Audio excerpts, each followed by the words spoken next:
Amen, amen. Alors aujourd'hui, je vais encore une fois avancer un peu sur le sujet des générations. Dis avec moi génération.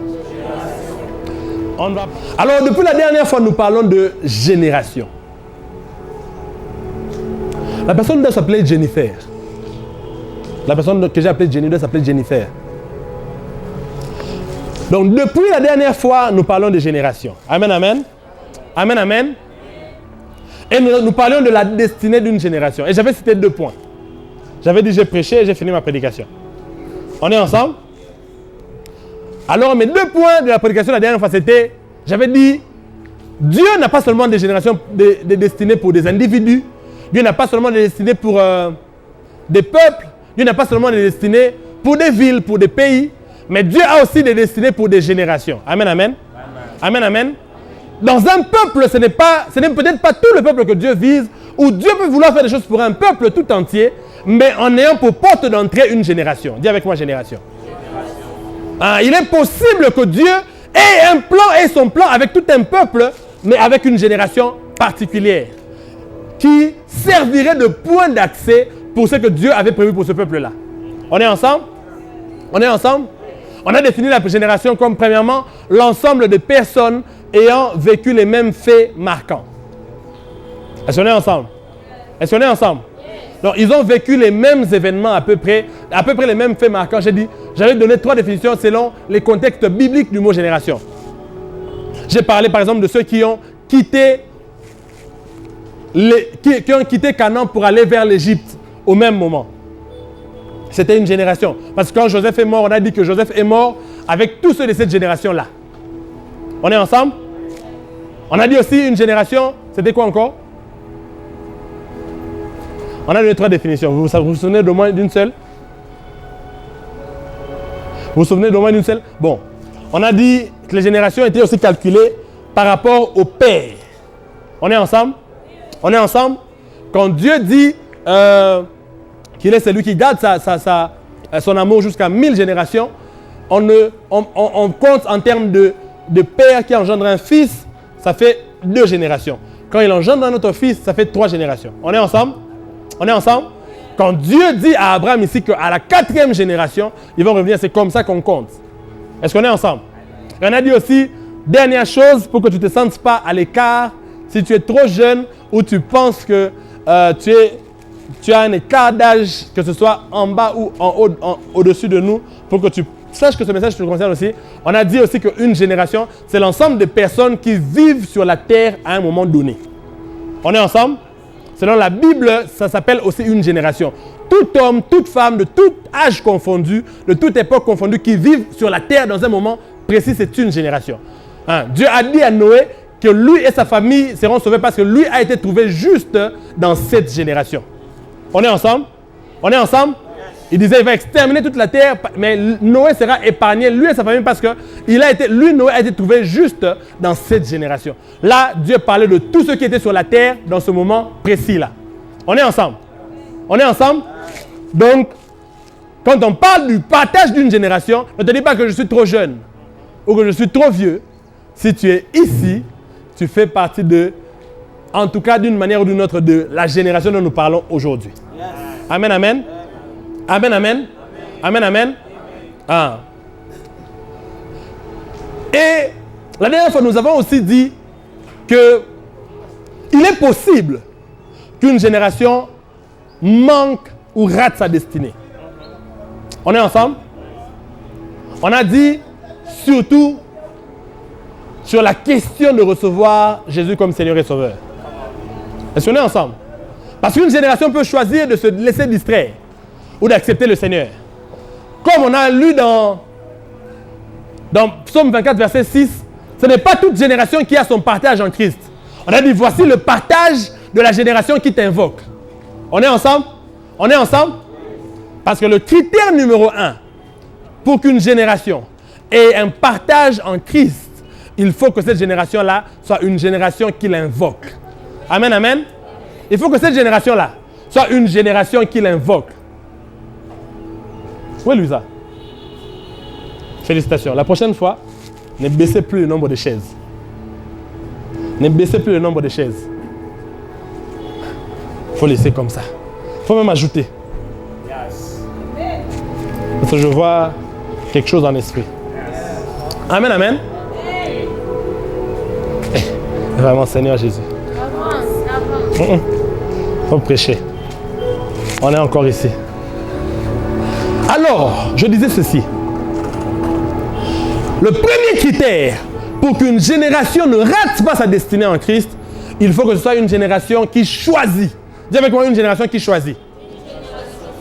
Ah. Jésus dit à qui comparer cette génération? Vous êtes comme des enfants assis au bord de la route et qui parlent à d'autres enfants et qui disent, nous avons joué des tambours, vous n'êtes pas réjouis. Nous avons joué des flûtes et des chants de deuil et vous n'êtes pas lamentés. On est ensemble? Et il dit, Jean est venu. Jean est venu. Il ne buvait pas, il ne mangeait pas. Vous avez dit qu'il est un démon. Moi, le Fils de l'homme, je suis venu. Je mange et je bois. Et vous avez dit, c'est un buveur. Et c'est un ami des gens de mauvaise vie. On est ensemble? Parce que le plus important, c'est que les gens ne refusent pas la forme du message. Écoutez-moi. Ne vous attendez pas à ce que Jean ressemble au Fils de l'homme. Est-ce qu'on est ensemble? Yes. Dis avec moi, une génération s'en va. Une autre vient. Ne vous attendez pas à ce que Jean ait le même ministère que le Fils de l'homme. Non. Attendez, ayez seulement un seul critère. Que Jean et le Fils de l'homme aient le même Dieu. Est-ce qu'on est ensemble? Que Jean et le Fils de l'homme, qu'ils aient la même origine en Dieu. Tant que ça vient de Dieu, c'est ce qui nous suffit. Que ça ressemble. Ne vous attendez pas à ce que Dieu fait ressemble à ce que Dieu avait fait hier. Ne vous attendez pas à ce que Dieu fait, même si c'est pour avoir le même résultat. Ne vous attendez pas à ce que ça ressemble à ce que Dieu avait fait hier. Je vous ai dit ici, si Moïse a levé le bâton pour séparer les eaux, Josué ne lèvera pas le bâton pour séparer les eaux. Il va dire au sacrificateur d'entrer avec l'arche dans les eaux et les eaux vont se séparer. Ils n'ont pas fait la même chose, mais ils ont les mêmes résultats. Dis avec moi résultat. Ils n'ont pas fait la même chose, mais ils ont eu le même résultat. Quand Élie, lui, viendra à son tour, Élie ne lèvera pas le bâton. Élie ne va pas entrer dans l'eau. Il va prendre son manteau, il va frapper sur l'eau. Le plus important, ce n'est pas lever le bâton. Le plus important, ce n'est pas entrer dans l'eau. Le plus important, ce n'est pas frapper le manteau. Le plus important, c'est que l'eau se sépare en deux. Chaque génération a ses œuvres. Dis avec moi, chaque génération a ses œuvres. Si l'apôtre Pierre devait se lever dans des barques, Jésus devait prêcher dans des barques pour qu'on l'entende bien, pour qu'il prêche, pour que beaucoup se convertissent. Je vous avais dit l'autre fois, nous on peut envoyer un message WhatsApp et les gens se convertissent. Est-ce qu'on est ensemble? Est-ce qu'on est ensemble? Si les cultes hier, il fallait qu'on entre, qu'on soit calme, ça veut dire que Dieu voulait que cette génération-là soit comme ça. Quand on va à Greatness, ne vous attendez pas à voir. Dis avec moi, chaque génération a ses œuvres. Écoutez-moi, le plus important, c'est l'origine. Si on a tous le même Dieu, c'est bon. Et les résultats, si c'est que nous produisons dans vos vies, c'est la perversion. Là, c'est suspect. Mais tant que nous craignons Dieu, tant que cette foi nous emmène dans la crainte de Dieu, elle t'épargne de ta vie d'avant. C'est ça qui compte aux yeux de Dieu. Dis avec moi, chaque génération a ses œuvres. Si avant, il fallait qu'on frappe sur les gens, qu'on crie sur les gens. Non, aujourd'hui, on peut mettre pour les gens un film. Ils mangent des pop-corn. Et à la fin, qui va recevoir Jésus? Il passe, il reçoit Jésus. Dis avec moi, chaque génération a ses œuvres. Hein?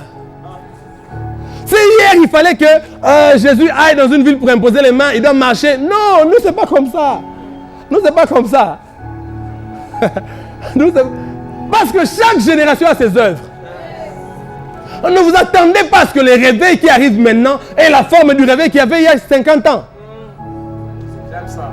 La société ne ressemble pas à ce qu'elle était il y a 50 ans. Est-ce qu'on est ensemble? Est-ce qu'on est ensemble? Ah. Et je vous ai dit, le problème ce n'est pas le prédicateur. Le problème c'est le message. C'est que les gens refusent, ce n'est pas le prédicateur. C'est le message. Parce que Jean est venu. Il ne mangeait pas, il ne buvait pas. Vous avez dit il est un démon. Mais le Fils de l'homme est venu, il mangeait, il buvait. C'est un buveur, c'est un ami des gens de mauvaise vie. Ce que vous refusez, ce n'est pas le prédicateur, c'est la prédication. Ce que vous refusez, ce n'est pas le messager, c'est le message. Parce que les prédicateurs, ici à Goma, il y en a de toutes sortes. Je vous ai dit l'autre fois, Dieu a déjà tout fait. Il y a des prédicateurs ici qui mettent des vestes, d'autres des boubous, d'autres des jeans, d'autres même des pantalons déchirés. Pour que vous vous convertissiez.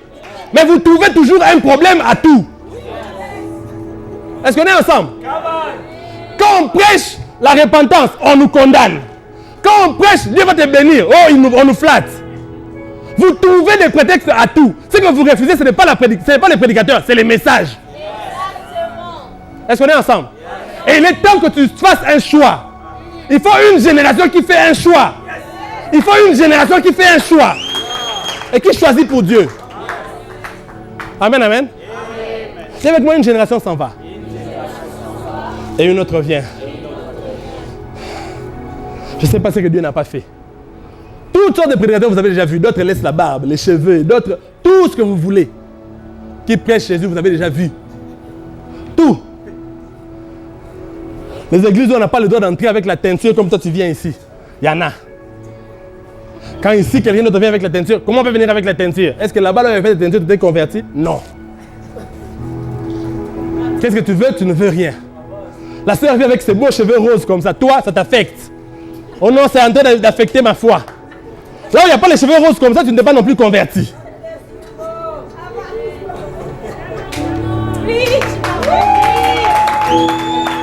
Est-ce qu'on est ensemble? Ma soeur, ne t'en fais pas, je vais te rejoindre. Très bientôt, les cheveux verts. J'avais mis les blancs, je trouve que ce n'est pas assez. J'avais mis la teinture blanche, je trouve que ce n'est pas assez.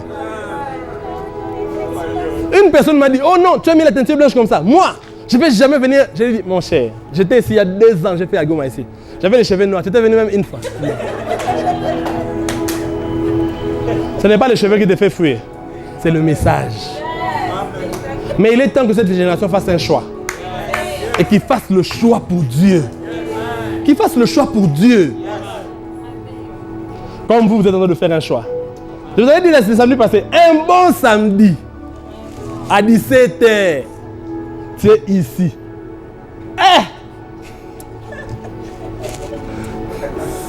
Un bon samedi, à 17h, tu es ici. Alors que toi-même, regarde-toi il y a quelques mois en arrière. Samedi 17h. Et avec moi, il faut que la génération fasse un choix. Et nous sommes la génération qui l'invoque. Nous avons fait un choix. Nous avons fait le choix de l'invoquer. Nous avons fait le choix de l'invoquer.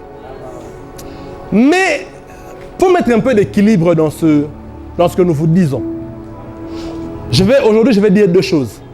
Que je vous dise, et puis j'ai fini ma prédication, n'est-ce pas? La première chose, c'est que la génération qui arrive est différente de celle qui est passée. Mais elle n'est en rien meilleure. On est ensemble? Et celle qui est passée aussi est différente de celle qui est en train de venir. Mais elle n'est en rien meilleure. Est-ce qu'on est ensemble? Des fois, nous perdons des choses dans des histoires futiles. Oh non, j'ai vu, une personne a dit, en tout cas, les jeunes d'aujourd'hui, la personne a même dit, les jeunes de l'Antiquité n'étaient pas comme ça. Est-ce que tu étais là? Est-ce que tu étais là? Est-ce que vous pensez que l'homosexualité a commencé aujourd'hui? Non. Non, depuis Sodome et Gomorrhe, à l'époque de Noé, même avant Sodome, à l'époque de Noé. Toi, tu sais Noé, c'était quand?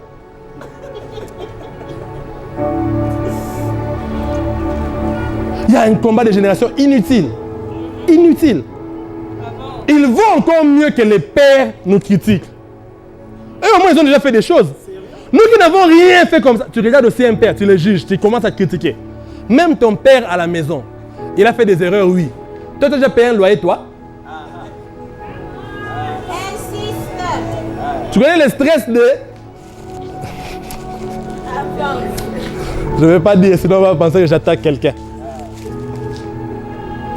Voilà. La période la plus compliquée où il ne faut pas trop parler avec son mari, c'est entre les 25 et les 5. Faut pas... Donc, c'est une période où tu reçois à peine ton salaire et à peine... Tu as l'impression qu'on ne te laisse pas jouer de ta vie. On est ensemble? Tu ne sais pas ce que c'est d'élever des enfants. Tu ne sais pas le stress que c'est d'avoir des personnes à sa charge. Tu ne sais pas. Tu ne sais pas le stress que c'est de vivre, d'avoir des gens que tu portes. Et toi, tu ne veux parler avec personne. Alors, il ne faut pas blâmer les gens pour leurs erreurs. Eux, au moins, ils ont des choses à nous dire. Ils ont des choses à nous apprendre. Nous, on n'a rien à leur apprendre. Rien du tout. Et je vous ai dit ici plusieurs fois, la meilleure manière de reproduire les erreurs de son père, c'est de lui en vouloir pour les erreurs qu'il a faites. Là, tu es sûr à 2000% que tu vas les refaire. Tu es sûr. Alors que si tu lui pardonnes, un jour, quand sa folie va passer, il pourra te dire, ah, mon fils, tu vois, tel que j'étais devenu, tu n'aimais pas ça, non? C'est comme ça que j'avais commencé. Seulement comme toi, tu es en train de commencer là. C'est comme ça que j'avais commencé. On est ensemble? Il aura peut-être le courage un jour de te dire quand tu vas grandir, les erreurs qu'il a faites. Et comment il en est arrivé là? Et comment toi tu peux faire pour ne pas en arriver là? On est ensemble? La Bible dit que celui qui porte l'armure ne se glorifie pas devant celui qui la dépose. Okay. On est ensemble? Si tu n'es pas encore allé en guerre, la beauté de l'uniforme ne veut pas dire que tu rentreras vivant de la guerre. Je peux le répéter? Qui a déjà redoublé la classe ici? Qui a déjà redoublé une classe? Au début de l'année, tu étais allé avec des beaux uniformes, non? Parce que la beauté de l'uniforme ne détermine pas si tu vas réussir ou pas ton année. Et nous sommes, quand j'étais passé en première, je suis allé à l'école en pantalon pour la première fois. Quand je suis rentré, je ne voulais pas enlever le pantalon. Donc je suis arrivé à la maison, j'ai mis un t-shirt avec mon pantalon de l'école. Je suis sorti maintenant pour qu'on me voie dans le quartier. Je suis maintenant en secondaire. Et vous savez quoi? La première secondaire, j'ai repris. J'ai repris. Ça t'étonne, hein, tel que tu me connais, ça t'étonne que j'ai repris. Oui, j'ai repris. J'ai repris la beauté de l'uniforme. Ne te manque pas de vieil uniforme de quelqu'un. Ton mari, ah bon?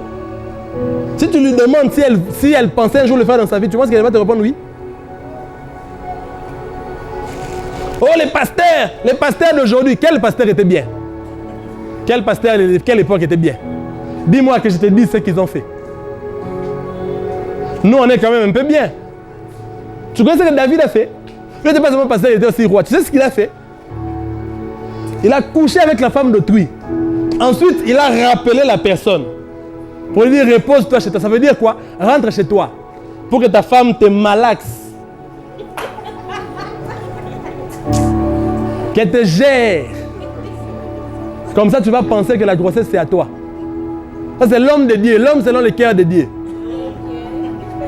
Et quand ça n'a pas marché, il a dit bon, mettez-le là où l'effort de guerre se concentre pour qu'on le tue.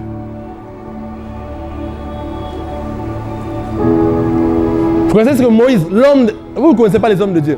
Je vous ai dit, Moïse, c'est l'homme de Dieu. Tu vois dans la Bible, dans ta Bible, il n'y a pas plus de 7 personnes que la Bible a appelées homme de Dieu. Le premier, c'est Moïse. Homme de Dieu. Dieu vient parler à Josué. Il lui dit, Josué, Moïse, mon serviteur, est mort. Il ne lui a pas dit, Josué, mon serviteur. Non. C'est Moïse, mon serviteur. Toi, fais ce que Moïse t'avait dit de faire. C'est la seule personne de la Bible. Dieu a appelé les autres comme prophètes. Lui, il a appelé et il lui a donné un prophète pour lui. On se comprend? Dieu a appelé l'autre personne comme prophète, mais Moïse, Dieu l'a appelé. Et il lui a donné un prophète. Lui, il n'était pas prophète, il était plus que ça. Et maintenant, Dieu lui donne un prophète pour dire ainsi dit Moïse. Et Moïse, il priait. Il venait d'une retraite de 40 jours. Dieu lui dit, là-bas, le peuple s'est rébellé. Il prie, Seigneur, pardonne-leur. Il se dispute avec Dieu. Après, il descend.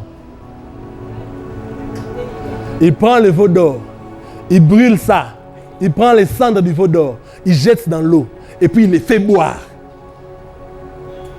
Après, il monte sur la montagne. C'est pas fini. Tu es choqué, c'est pas fini.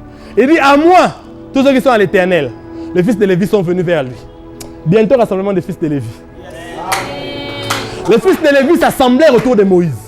Et ils ont commencé à tuer le peuple. Serviteurs de l'Éternel, ils viennent de la retraite.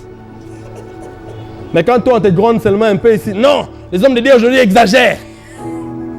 Les pasteurs aussi, vous exagérez. Non, moi j'avais mes occupations. Les pasteurs exagèrent. Ce sont des manipulateurs. Qui vous a appris ce terme, je ne sais pas. Le terme là, c'est quoi encore pervers narcissique. Qui vous a appris ça, je ne sais pas. On te gronde seulement un peu. Oh non, c'est un manipulateur. Il est en train de nous fatiguer émotionnellement, mentalement. Écoutez-moi. Que celui qui est en train de prendre l'armure ne se glorifie pas devant celui qui est en train de la déposer. Ce n'est pas parce que nous sommes une génération qu'on est venu corriger l'autre génération. Non, tu es seulement venu faire autre chose. Là, il le dit, il n'y a rien de nouveau sous le soleil. Rien.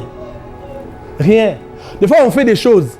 On pense que ça, dans l'histoire, ça n'a jamais existé. Détrompe-toi. Est-ce que tu as déjà été dans le monde entier pour voir ce qui se passe? Tout ce que nous faisons aujourd'hui, peut-être que c'est dans les années 30 qu'on faisait ça dans une autre partie du monde. On est ensemble? Est-ce qu'on est ensemble? Dis avec moi les conflits de génération. Je prendrai peut-être le temps d'en parler plus en profondeur dans une prédication particulière. Mais écoute-moi. Généralement, quand on parle, j'aimerais vraiment donner le message que Dieu m'a donné pour aujourd'hui, avant qu'on clôture. Généralement, quand on parle du partage d'une génération, de la destinée d'une génération, on a vu ici, Dieu avait un plan pour tout un peuple, avait un plan pour tous les descendants d'Abraham, de leur donner une terre. On est ensemble? Mais Dieu lui dit, tes descendants après toi, ils seront emmenés dans une autre terre, dans un pays qui n'est pas à eux, comme esclaves. Ils vont souffrir pendant 400 ans. Et ensuite, à la 4e génération, ils vont revenir ici. On est ensemble? C'était là le verset qui nous montrait que Dieu a des plans aussi pour des générations. Pour une génération précise. Mais écoutez ceci. Dans cette destinée d'une génération, c'est que Dieu ne dit pas. C'est que moi je ne vous ai pas dit. Et que je n'aimerais pas ne pas vous dire. C'est que non seulement chaque génération a ses œuvres, mais chaque génération aussi a ses épreuves. J'aime ça. Est-ce qu'on est ensemble?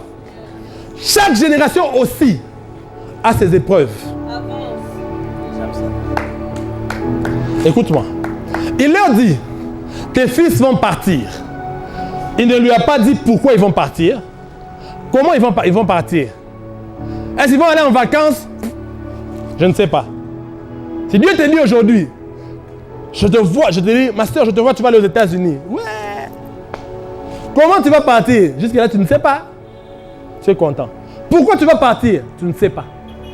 Si on te dit que tu iras, parce que tu es obligé de fuir chez toi, et que tu vas laisser ton père et ta mère en train de mourir chez toi, tu ne diras pas Amen. Est-ce qu'on est ensemble? Il y a des gens qui sont partis parce qu'ils ont fui les massacres qu'ils ont laissés tout derrière eux. Mais ils sont partis. Est-ce qu'on est ensemble? Est-ce qu'on est ensemble? Eux, ils ne savaient pas. Abraham ne savait pas en cet instant-là qu'il partirait à cause de la famine. Est-ce qu'on est ensemble? Est-ce qu'on est ensemble? Et ce que Dieu ne dit pas non plus, c'est que ceux qui vont revenir passeront par le désert. Est-ce qu'on est ensemble? Dieu, c'est un Dieu qui a une manière de parler. Si Dieu commence à insister, je vais te bénir, je vais te bénir, sache que tu dois te préparer pour des tempêtes. On est ensemble? Dieu dit ceci. Il leur dit, Nani, ils vont partir. Il ne dit pas pourquoi. Il dit là-bas, ils vont souffrir. Mais il ne dit pas non plus que là-bas, ils vont se multiplier et qu'ils seront fortement bénis. Il ne dit pas. Si Dieu commence à te dire trop, monte en prière, préserve-toi. Ça veut dire qu'il va te bénir. N'aie pas peur. Souvent les messages où Dieu te dit, redouble de vigilance. Ça veut dire qu'en fait, il va te faire du bien et que tu vas attirer la jalousie des gens. Voilà. Généralement, ça veut dire ça. Mais s'il te dit, t'inquiète pas, je suis avec toi. Oh, pourquoi tu insistes? Pourquoi tu insistes? J'ai compris. Tu arrives quelque part. Dieu est avec toi. N'aie pas peur. Dieu va t'élever. Tu arrives quelque part. Dieu va t'élever. Oh Seigneur. Oh. Qu'est-ce qui te pousse à le redire autant? Pourquoi tu veux tellement que je n'oublie pas ça? Est-ce qu'il y a des choses qui peuvent se passer? Ou des choses que je peux entendre qui peuvent me faire oublier ça? C'est la question qu'il faut se poser. On est ensemble? Il dit qu'il veut revenir. C'est un très bon message. Mais ce qu'il ne dit pas, c'est que leur passage se fera dans quelles conditions? Je vais vous poser une question. Quand les frères de Joseph sont allés voir Joseph pour demander les blés, qu'est-ce que Joseph leur a demandé? Quand il a retenu certains, il leur a dit quoi? Allez, emmenez-moi le dernier et puis revenez, n'est-ce pas? C'est ce qu'il a dit, n'est-ce pas? Ils ont fait combien de jours avant d'arriver? Et ils ont fait 40 ans aller, 40 ans retour? Pas du tout. Pas du tout. Ils sont partis, ils sont revenus avec le dernier. Et même quand on est allé chercher son père pour revenir, ça n'a pas fait 40 ans aller, 40 ans retour. Vous imaginez si tout ça, ça faisait 40 ans, 40 ans, 40 ans, 40 ans. C'est déjà pour venir, vous avez fait 40 ans. Ensuite, on a demandé d'aller chercher votre frère, petit frère, 40 ans. Après, il revient avec le petit frère à 40 ans. Si pour eux, le problème c'était la famine. Mais le désert c'était facile à traverser. Pour la 4e génération, le problème n'a jamais été un problème de famine. Est-ce qu'on est ensemble? Le problème n'a jamais été un problème de famine. Jamais. Parce que chaque génération n'a pas seulement ses œuvres, chaque génération a aussi ses épreuves. Dis avec moi, chaque génération a ses épreuves. Écoute-moi. Il y a une chose que souvent, sur laquelle souvent je n'aime pas prêcher. Mais je dois prêcher sur ça. J'ai vu tellement de gens abandonner pendant l'épreuve que je ne suis pas flatté par te voir aujourd'hui servir Dieu et traîner en Dieu. Je commence à avoir peur que demain quand tu vas rencontrer l'épreuve, que tu laisses tomber. Vous savez comment ça fait mal? Aujourd'hui j'ai vu quelqu'un avec qui on servait Dieu. Hé, t'as la décolleté. J'allais dire quelque chose, mais si je dis ça, vous allez savoir c'est qui. Il y a des gens qui vont savoir. T'as la décolleté. Je me suis dit, Seigneur, ton bébé c'est tant. On aurait pu lui dire certaines choses qui allaient l'aider. On lui a donné beaucoup de bonnes prophéties. Mais on ne lui a pas dit. On pense des fois que vous savez. Non, vous ne savez pas. Vous ne savez pas. Des fois, on pense que vous savez que vous aurez des épreuves. Écoutez-moi. Quand ça arrive, c'est différent, tu en avais entendu parler. Hein? Quand ça arrive, je connais quelqu'un. Dieu lui a dit pendant plus d'1 année, ta mère va mourir, prépare-toi, ta mère va mourir. Rentre au pays parce que ta mère va mourir. Elle est même rentrée dans son pays. Et elle est restée avec sa mère.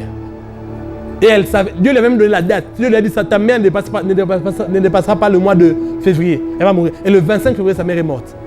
Comme Dieu lui avait dit. Et le jour où sa mère mourait, elle était contente. Sinon, Dieu m'avait déjà dit. Ah. 1 semaine après, la dépression. La personne ne voulait plus rien entendre. Dieu m'avait dit oui, mais il faut le vivre pour comprendre. On est ensemble? Dis avec moi, chaque génération a ses épreuves. Écoute-moi. Dieu dit, la Bible dit, je vous ai dit expressement, que dans les derniers jours, il y aura des temps difficiles. Dis avec moi des temps difficiles. Oui. Ce sont doit aussi vous dire. Généralement, nous prédicateurs, nous avons tellement la foi. Nous croyons tellement que vous n'allez jamais savoir que nous aussi on traverse des problèmes. Jamais. Alors vous pensez que Dieu, à un moment donné de ta vie, tu vas devenir comme le berger, ça veut dire que Dieu va te mettre au large, tu n'as plus de problèmes. Ah. Parce que tu ne me vois pas me lamenter. Toi, tu viens pleurer chez moi. Parce que moi je suis ton berger, mais toi tu n'es pas mon berger. Ça veut dire que tu ne sauras jamais. Est-ce qu'on est ensemble? Est-ce qu'on est ensemble? Nous on est toujours bien, toujours souriant, que Dieu te bénisse. Comment tu vas berger? Très bien. Que vous pensez qu'il existe des vies sans épreuve. Non. Il n'y en a pas. Il n'y en a pas. Je vous ai prêché ici, quel jour en janvier? On était là-bas, n'est-ce pas? On était là-bas, n'est-ce pas? Ce jour-là, ma grand-mère était morte ce jour-là, juste quelques minutes avant que j'aille prêcher. 2-3 heures avant. J'ai habité avec elle dans la même maison. J'ai grandi. Elle a toujours été là. On m'a appelé, elle est morte. J'ai dit, gloire à Dieu. Je suis monté sur la chaire, j'ai prêché. Et j'ai déclaré, cette année, la mort ne touchera pas ta famille. Tu dis, Amen. Moi, j'ai quelqu'un à la morgue. Ils sont nés ensemble. Ils sont nés ensemble. Je vous donne juste un seul exemple, celui-là. Je vais vous donner d'autres exemples parce qu'il y en a beaucoup. Il y en a légion. Il y en a plein. Il y en a plein. Et tu ne sauras jamais. Parce que nous avons tellement de foi, tellement de joie des fois. Tellement on sent la responsabilité de vous montrer que ça va et de vous encourager. Mais ça n'existe pas une vie sans épreuve. Ça n'existe pas une vie sans croix. Jésus a dit, c'est lui qui veut me suivre, hein, qu'il se charge de sa croix et qu'il me suive. La Bible dit une chose, un verset que tu n'aimes pas beaucoup. La Bible dit, le malheur atteint souvent les justes. Souvent.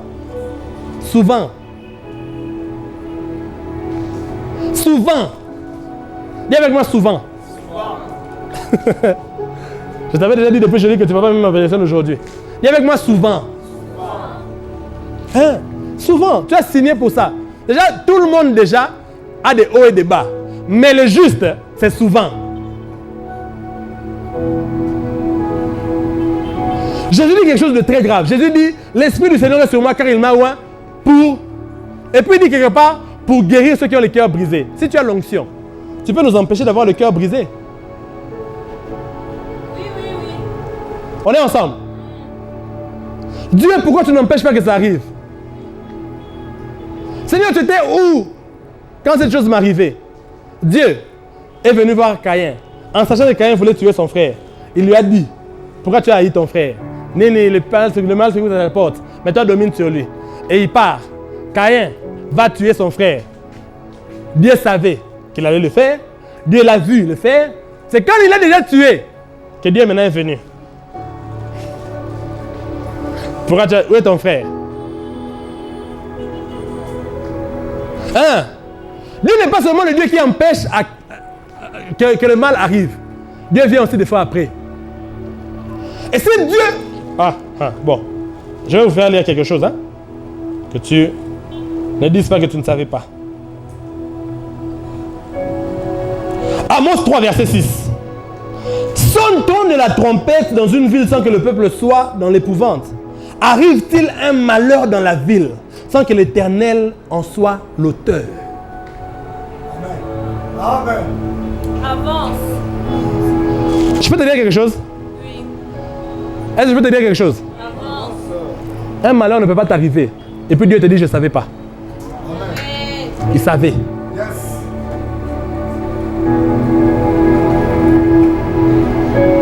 Tu peux pas perdre ton père et puis Dieu te dit, je ne savais pas. Il savait. Et s'il y avait un problème, si c'était dans un mauvais sens qu'il est parti, il est très probable que Dieu t'ait aussi prévenu. De prier ou d'être en prière, c'est très probable. Si tu es honnête et sincère, tu vas reconnaître que tu faisais quand même des rêves, tu avais quand même des signes. Mais si tu n'as rien vu venir, dis-toi que Dieu n'avait aucune raison de te rendre des comptes. Écoutez-moi. Même notre manière de voir la vie, elle doit changer. On est tellement attaché à cette vie. Il y a des choses qui doivent nous enseigner. Il faut qu'à un moment donné qu'on comprenne que, écoutez-moi, si Dieu décide que tu partes aujourd'hui, il a raison. Il a raison. On peut pleurer, mais il sait. Tu penses que tu m'aimes plus que Dieu? On est ensemble. Tu penses que tu m'aimes plus que Dieu? Quand moi j'ai connu Dieu, tu n'étais pas là? Je ne t'aime pas non plus que Dieu. Je peux prier Dieu, je jeûne, je prie, je jeûne. Seigneur, tu m'avais dit, vous ressusciterez les morts. J'ai prié aussi et puis la personne ne ressuscite pas. Je ne l'aime pas plus que Dieu. Il faut que nous ayons conscience que Dieu a un plan pour tout le monde. Si Dieu a décidé de reprendre quelqu'un, ça veut dire que Dieu a fait tous les calculs possibles. Il a regardé tous les paramètres possibles et il a dit, ce serait préférable que je reprenne cette personne. C'est ça la meilleure option. Est-ce qu'on est ensemble? Est-ce qu'on est ensemble? Hein? Ça c'est Dieu. Dieu peut aussi décider que tu manques pendant une année. C'est Dieu. Amen, amen. Amen, amen. Ça arrive. Il y a des choses qu'on traverse, on ne dit pas forcément aux gens. Moi, il y a des preuves que j'ai traversées. Même mes parents ne savent pas. La bergère Miquette est là. J'ai dormi dans son salon combien de mois? Dans son salon. Là, vous me connaissez à Nairobi. Homme de Dieu, je dors au salon de Tui. Parce que je n'ai pas l'argent pour payer le loyer. Dis Amen. Amen. J'en ai pas. Et je le dis souvent. J'avais un seul pantalon. Quand il est devenu un peu bizarre, je l'ai coupé et commis gondo. Et je le dis toujours, je n'ai pas honte. Hein? Luisa est allée m'acheter des chemises avec une autre sœur qui s'appelle Nelly. Elle m'a acheté des chemises, elle avait honte de me donner. Moi, Nazo Kimba, vous avez honte de me donner des chemises. On est ensemble? On est ensemble? Ça arrive dans la vie. Des moments difficiles. Dis avec moi, ça arrive. Et c'est même programmé. Si tu n'as pas encore vécu, c'est que c'est en train de venir.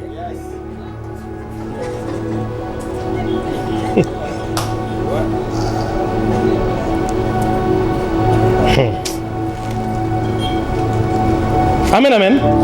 Amen, amen. C'est Dieu qui le veut. Il veut que l'on passe par des épreuves. C'est inévitable. Je vais vous donner quelques textes de la Bible. Prends ta Bible, tu vas lire 2-3 textes.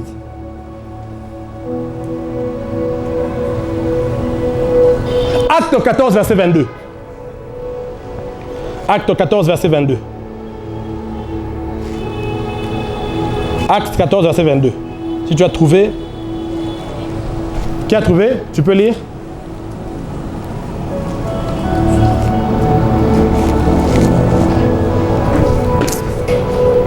Vas-y. Acte 14, verset 22 dit ceci.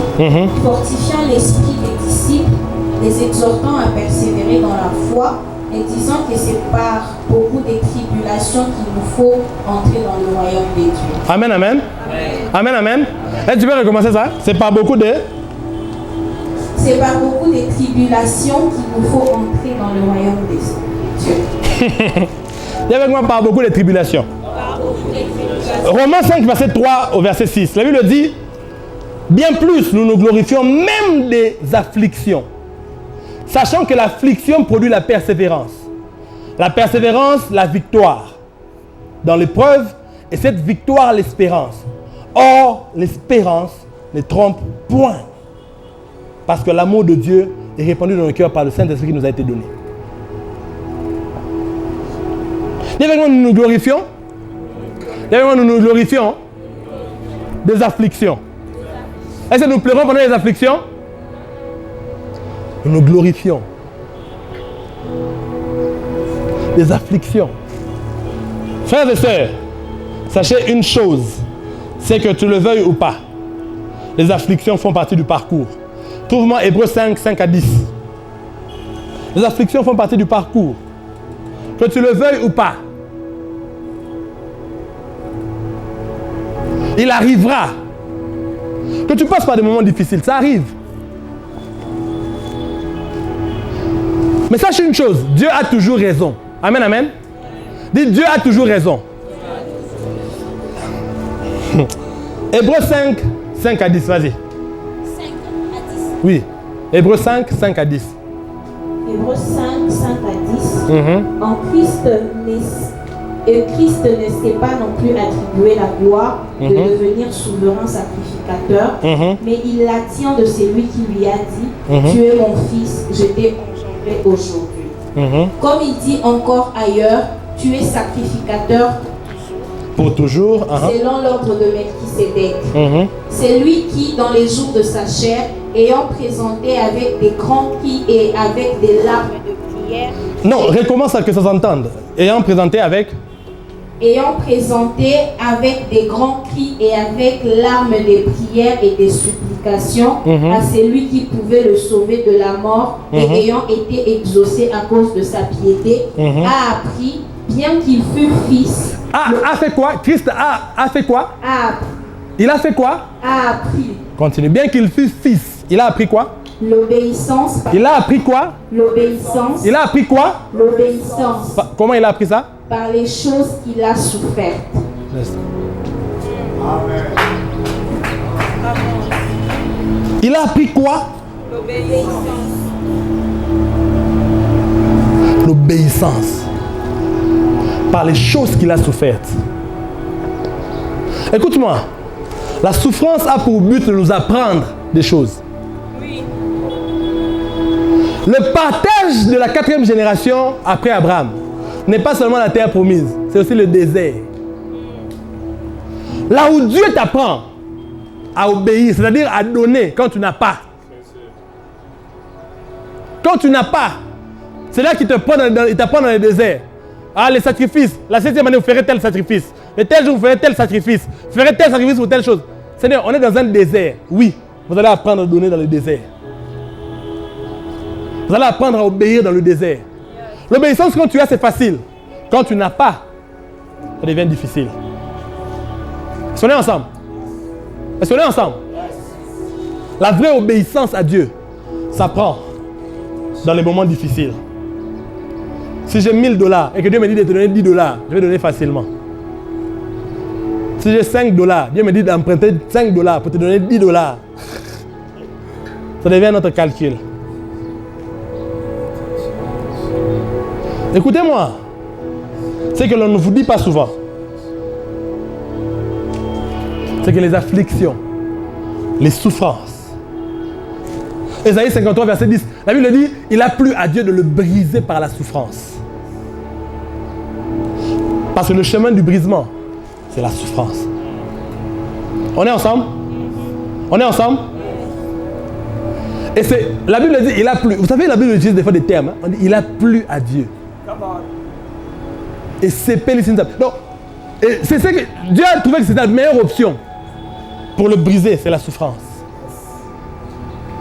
Viens avec moi, ça va arriver. Ça va arriver. Viens avec moi, ça va arriver. Ça va arriver. Mais la Bible dit, c'est lui qui écoute mes paroles et les met en pratique est comme un homme qui a bâti sa maison sur les rocs. Yes. Le vent a soufflé, la tempête a soufflé, mais elle ne s'est pas écroulée. Il faut apprendre à être comme ça, bâtir sur les rocs. Être un homme qui ne peut pas être seulement petit problème. Ah, moi si c'est comme ça, j'abandonne le Seigneur. Petit problème, si c'est comme ça, j'abandonne Dieu. Petit changement de lieu seulement comme ça, moment difficile. Ah, je dois me débrouiller. Si je ne me débrouille pas, comment on va faire? Alors tu commences à vendre ton corps.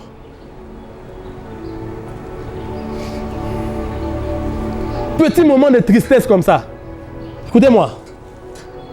Parmi les choses que les moments difficiles apportent, il y a l'obéissance. Il y a le fait que Dieu te brise. Tu apprends à être comme Dieu veut que tu sois. Dieu te taille, Dieu te forge. Mais aussi, ça ressort le meilleur qui est en toi. Yes. On est ensemble? Ça ressort le meilleur qui est en toi. Et surtout, la souffrance, ça va te mener à des endroits où toi tu ne voulais pas aller. Écoutez-moi. Si Dieu disait à Joseph, je vais t'emmener près des pharaons, mais pour que tu y ailles, je vais te connecter avec les chansons. Pendant que Joseph était dans la maison de petit pharaon, vous savez ce que Joseph aurait pensé? Joseph aurait pensé que peut-être un jour, Potiphar va faire une fête et les chansons vont venir et Dieu va nous connecter. Dis avec moi, connecter. Lui, il savait qu'il allait être élevé. Ses frères allaient se prosterner devant lui. Mais il ne savait pas que le rendez-vous de sa destinée se trouvait en prison. Des fois, il faut qu'on te calomnie, qu'on te rejette. Parce que le rejet des hommes donne la direction de Dieu. Il faut qu'on te rejette, qu'on t'insulte. J'ai connu des amis que j'ai jusqu'aujourd'hui. Ce sont les amis que j'ai découverts dans les moments compliqués. Est-ce qu'on est ensemble? Dans 2015, là, quand j'allais en Ouganda, c'était compliqué. C'était très compliqué.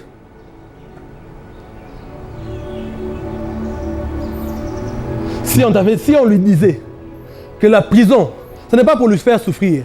C'est parce que Dieu a prévu qu'une autre personne aussi passe par cette prison-là. Il n'allait pas le croire. Si on te disait que la prison où Dieu est en train de permettre que tu ailles là, c'est parce que la visitation qui arrive va arriver en prison, tu ne vas pas croire. Si on te disait que Dieu permet que tu manques, parce que la visitation qui arrive de Dieu là, cherche quelqu'un qui manque, tu ne vas pas croire. Voilà pourquoi Dieu ne dit pas des fois. Si on te disait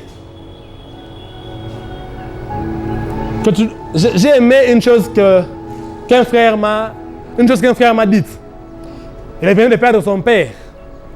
Et il m'a dit, Daddy, papa, d'ailleurs même lui, il était très malade, très souvent, il était même mort, il est revenu à la vie. Et il m'a dit, Dieu vient de me donner une promotion. J'étais fils de mon père, maintenant je suis devenu fils de Dieu. Parce que Dieu est le père des orphelins. C'est ce qu'il m'a dit. Il m'a dit, Dieu m'a donné une promotion.